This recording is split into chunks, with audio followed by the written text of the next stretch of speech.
Здравейте! Днес това клип ще ви покажа как да вържете повече от един хард диск към компютъра си. В моя случай ще слагам SSD диск плюс хибриден хард диск, което ще рече хибриден хард диск. Има кеширана SSD памет, което помага компютъра да зарежда по-бързо най-често ползваните приложения и апликации. В случая помага и в гейминга, тъй като картите на игрите се запазват в тази кеширана памет и играта зарежда доста по-бързо. Както виждате, това е компютъра ми и както се вижда е пълно мазало с кабелите. Те са по цялото място. И днес това, което ще направим, ще поставим SSD диск отгоре, точно тук на кутията, където се виждат малките планки за захващане. Това е хибридния хард диск, който ще пренаредим кабелите, тъй като в момента сочи напред. Аз бих искал да сочи назад, откъде да минават всичките кабели. И ще се постараем тези кабели да са малко по-приятни за гледане, като ги стегнем с няколко свински опашки и няколко велкро ленти. Първо трябва да отворим задния панел на компютъра, където в момента са натъпкани доста от кабелите.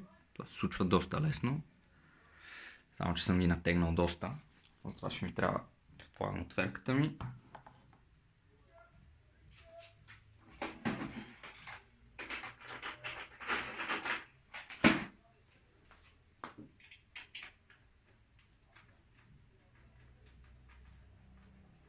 За целта ни трябват никакви по-особени инструменти. Винаги единствено от нещо за разглавяне на компютъра е било просто една отверка. В случай използвам малка отверка, тъй като е по-удобна за бъркане в компютъра, тесните пространства.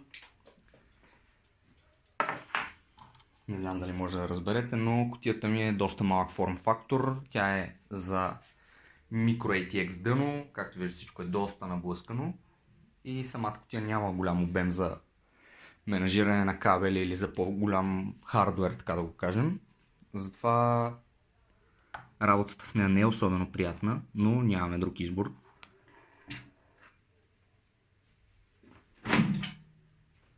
Като махнем задния капак, се вижда отзад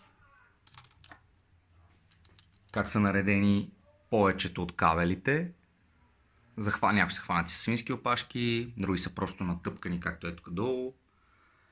Сега целта е малко да ги подредим, да вържем втория хард диск и да имаме една по-добре изглеждаща и по-добре работеща система.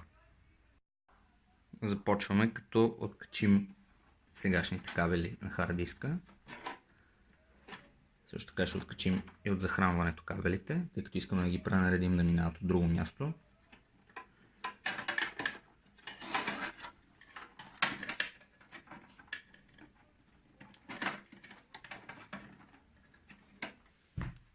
С една ръка е трудно начинание. Затова оставям телефона малко на страна да изровя кабелите.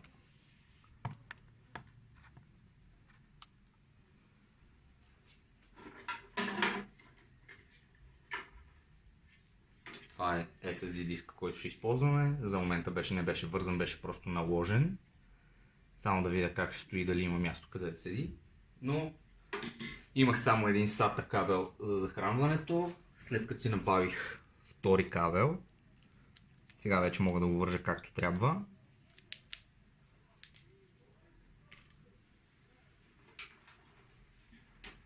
Изправяме компютъра, за да виждате какво се случва вътре.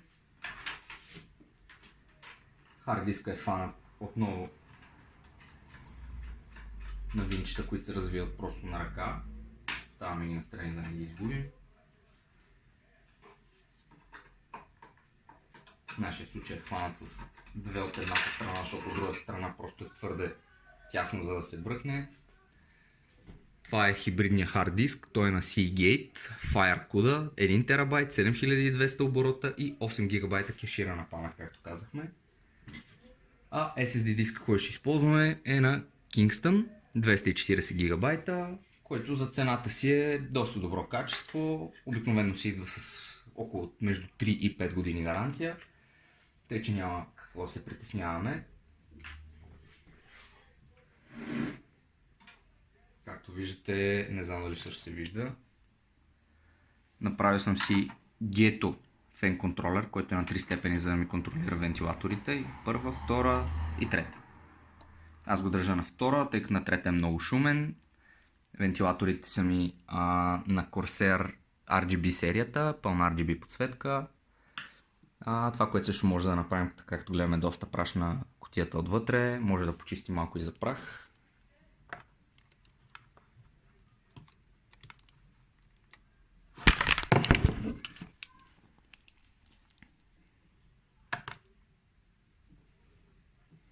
За целта ще използваме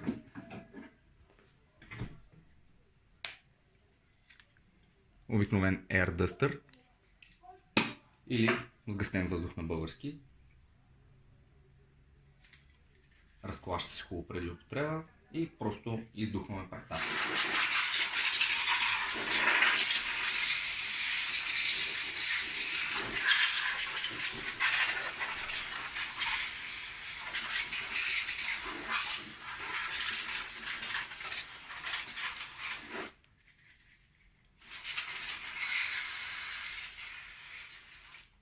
Така. Това е напълно достатъчно. Разхвърча се навсякъде прах. Едно. Да оправяме кабели. Така, тук имаме вързани вентилатори. Няма да ги ползваме. Това е отново 6-пинов SATA кабел, който е с изход за хард диск, захранване за хард диск, както и Molex за вентилатори. С кабелите е пълно мазало. Изкарваме си пуршевина отзад. Как може да подредим малко. Тук ще изкараме фен контролера ни. Тук са навързани всичките вентилатори, както виждате. 1, 2, 3, 4.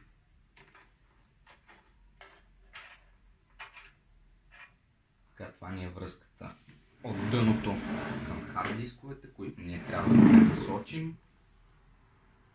И даже какво ще направим, за да си отворим малко повече пространство. Мисля да сваля видеокартата, то става доста бързичко, тъй като видеокарта в момента ми пречи.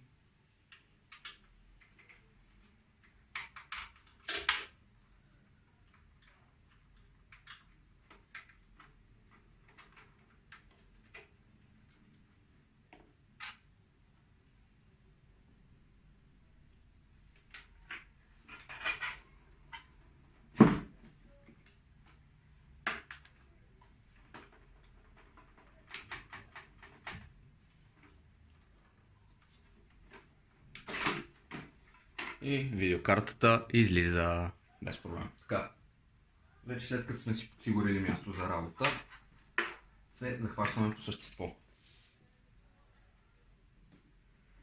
Ето тук може да видите самите кабели за пренос на данни от хард диска, които сме ги закачили. Сега целта е така да ги пренасочим, че да минат отзад и навътре, за да може целият излишен кабел да остане в задната част на кутията.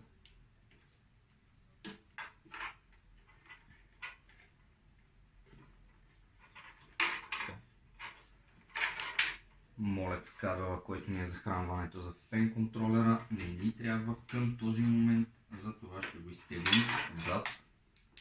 Ето така.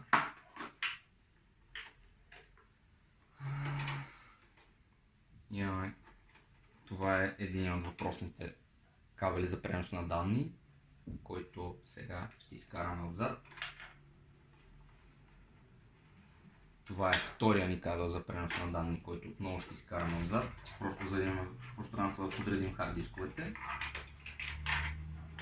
Така. Това ни е захранващия кабел за видеокартата, 6 пинов. Видеокартата е 1060, тя работи с 6 пина, не с 8 пина. Оставяме го на страна. За здраво закрепване, какво ще направим? Нека извадим цялата стойка за хард дискове.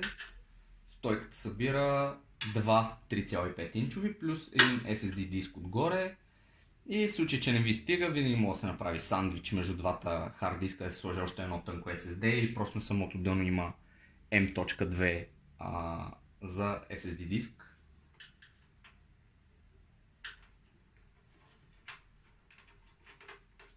За форм фактора на кутията трябва да кажа, че събира доста хардуер. Въпросът е, че е натъпкан и не винаги може да се направи да изглежда добре. Но въпросът е, че върши работа. Кутията не мога да кажа, че е нискобюджетна. Самата кутия струва около 100 лева заради транспарентния капак. Предния панел, който също е прозрачен и се виждат вентилаторите. Има доста място за прокарване на кабели, което ни улеснява. Въпросът е, нали, да не го направим като първия човек, като го бях направил към този момент. За да махнем хард диска, стойката за хард диск, трябва да отстраним общо 6 винта, болта, които държат кутията.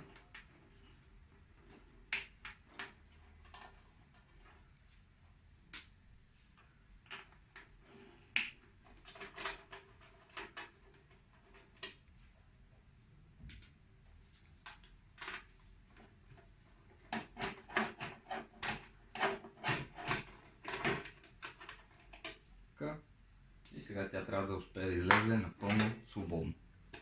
Така.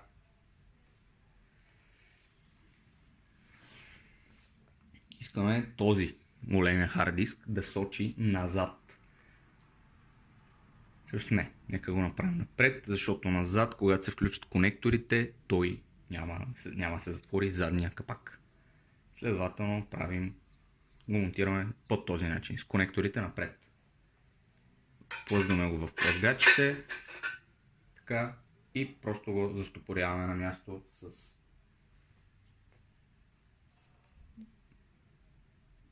тези болчета, които са ни предоставени от Cooler Master от кутията.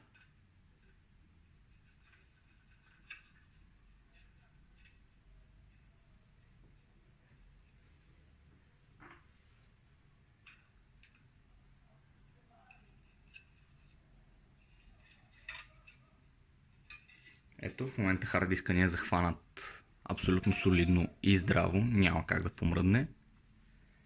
За да захванем SSD диска от горната страна, обаче ще ни трябват по-малки винчета, които не са включени нито в комплектацията на SSD диска, нито в комплектацията на кутията.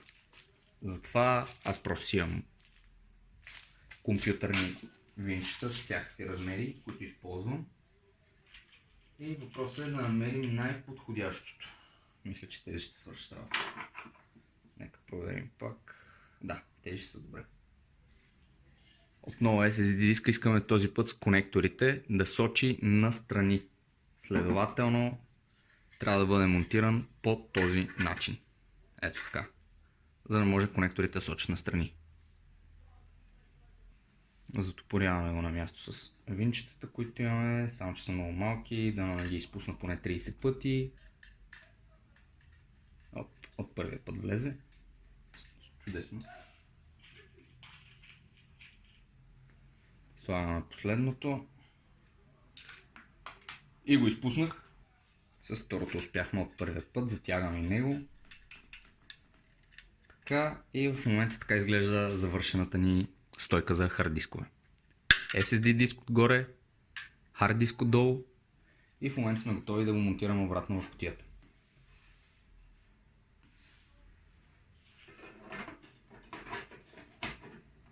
Така, кутията ни за хард диск е стабилно захваната. И сега трябва да прекараме кабелите така както ни биха били удобни за свързване на хард диска.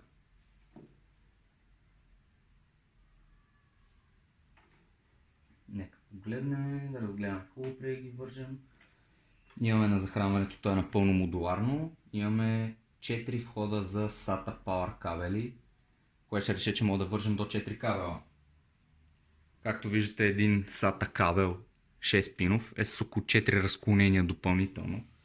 Тоест сами си представете с 4 кабела колко хардуер може да се върже в една кутия. В смисъл, тази кутия няма как да се вреде толкова хардуер. За да се получи приличен кейбъл менеджмент, ще използваме черни свински опашки, както казах.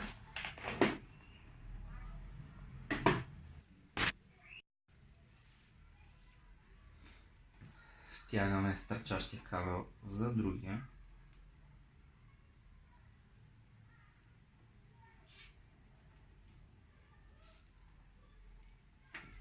Така и отрязваме излишъка.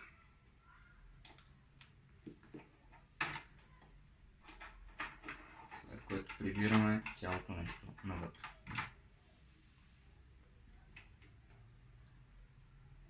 Сега е време да прекараме кабелите за данни, които трябва да минат по същия начин.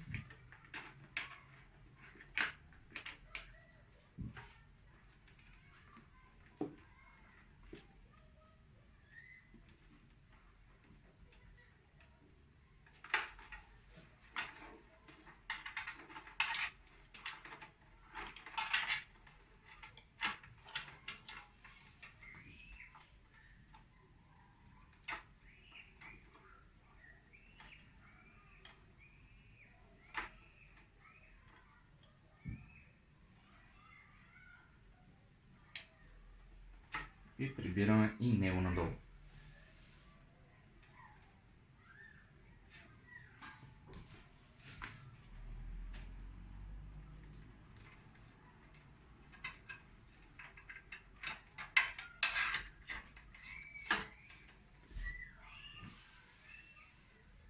Следващия ни кабел минава плътно до другите.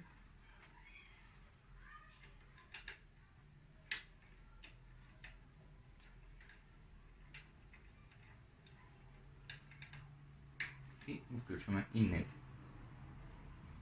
Така, сега едно отзад да се преборим до доста кабели. Така, както виждате отзад в момента е грозна картинка, но нас това не ни интересува.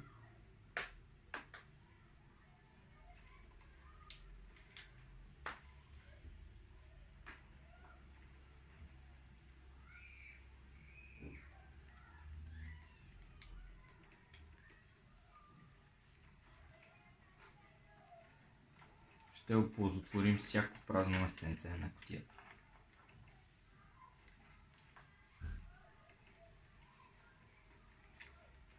Тези кабели мисля, че стоят чудесно. Ето тук. Нека ги захванем отново с една свинска опашка.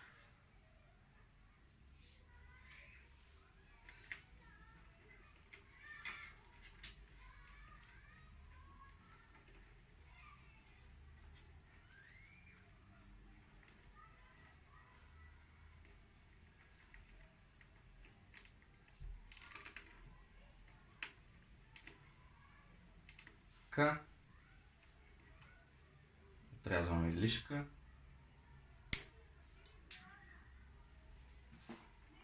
И ни остана да приберем фен контролера.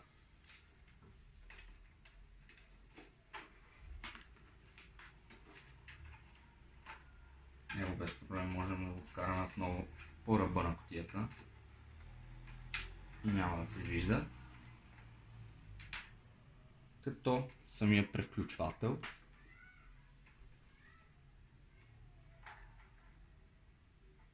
бихме могли... няма да се затвори кутията.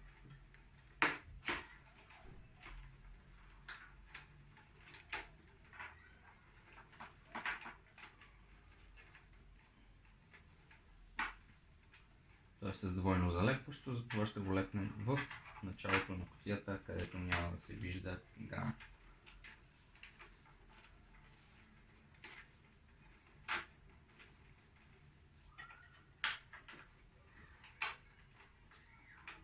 Ето в този ъгъл. Нека видите отблизо какво се получи. Прекарахме всичките кабели по ръба на кутията, плътно набутани долу. Фен контролера мястото му е точно тук. И за момент това се получи. Сега ще затворя кутията и ще ви покажа крайния резултат. Ето го и крайния резултат. Видеокартата вече е инсталирана. Двата хард диска монтирани, SSD диска отгоре, хард диска отдолу. Кабелите значително по-прибрани. Почти не се вижда, няма. Помните, тук всичко беше пълно с кабели. Сега в момента всичко минава отзад на кутията, всичко е пренасочено натам. Както виждате, сме употребили тази дупка, която е за захранването на видеокартата. Сме употребили да прекараме двата кабела за пренос на данни към хард дисковете. И в момента всичко изглежда доста по-приятно. Сега като сложим прозрачния капак, когато всичко светне, тъй като всичко е RGB, ще изглежда доста по-приятно, тъй като осветлението няма да осветява една торба излишни кабели. Аз се надявам да видя и доста подобрение в работата на машината от SSD диск. Благодаря ви, че гледахте и очаквате още такива клипчета. Ще се видим скоро. Чао, чао!